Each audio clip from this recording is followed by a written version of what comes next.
Assalamualaikum warahmatullahi wabarakatuh. Perkenalan, nama saya Putri Halimah Ismail dengan NPM 202214501657 dari kelompok 3. Nah, di sini saya akan menjelaskan tentang salah satu materi yang telah diberikan kepada kelompok 3, yaitu tentang kritik terhadap ekspektasi rasional ataupun rateks. Nah, salah satu ekonom bernama Michael Carter tahun 1984 mengkritik sangat keras keberadaan ekspektasi rasional karena ia beranggapan teori rateks itu sangat tidak masuk akal karena dianggap tidak realistis. Nah, ekspektasi rasional itu sendiri terlalu menuntut rumah tangga dan perusahaan mengetahui berbagai jenis informasi terlalu banyak. Dan tidak realistis untuk menganggap suatu unit pengambilan keputusan dasar untuk mengetahui informasi sebanyak yang dituntut, serta orang harus mengetahui model yang benar ataupun sekurang-kurangnya perkiraan yang baik tentang model yang benar. Nah, berikut merupakan 6 contoh kritik yang diberikan oleh ekonom kepada ekspektasi rasional. Yang pertama, ada asumsi yang tidak realistis. Nah, para pengkritik berpendapat bahwa perusahaan besar mungkin dapat meramalkan secara akurat, tetapi perusahaan kecil ataupun pekerja biasa tidak mampu melakukannya. Kedua, informasi yang sangat mahal. Membutuhkan biaya yang sangat banyak untuk menyaring dan menyebarkan sebuah informasi.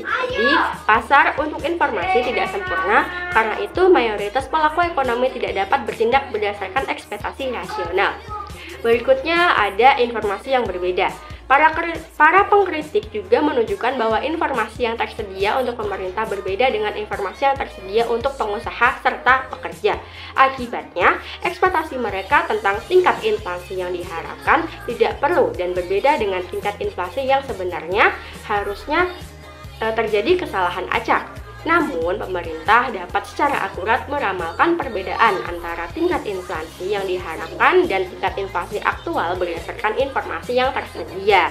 Bahkan, jika individu dan pemerintah memiliki akses yang sama terhadap ekspektasi, tidak ada jaminan bahwa ekspektasi mereka akan rasional. Selanjutnya ada harga dan upah tidak fleksibel. Para kritikus menunjukkan bahwa harga dan upah tidak fleksibel. Para ekonom pun seperti Philip, Taylor, dan Fisher telah menunjukkan bahwa jika upah dan harga kaku, kebijakan moneter ataupun fiskal akan menjadi efektif dalam jangka pendek. Kekakuan pada tingkat upah mengimplikasikan bahwa tingkat upah tersebut relatif lambat sesuai diri dengan kekuatan pasar karena berhubungan upah mengikat selama 2 ataupun 3 tahun. Selanjutnya ada ekspektasi adaptif. Gordon menolak logika hipotesis rateks sepenuhnya. Dia memberikan 2 alasan untuk itu. Yang pertama, individu tidak cukup mengetahui struktur ekonomi untuk memperkirakan tingkat harga clearing pasar dan tetap menggunakan ekspektasi adaptif.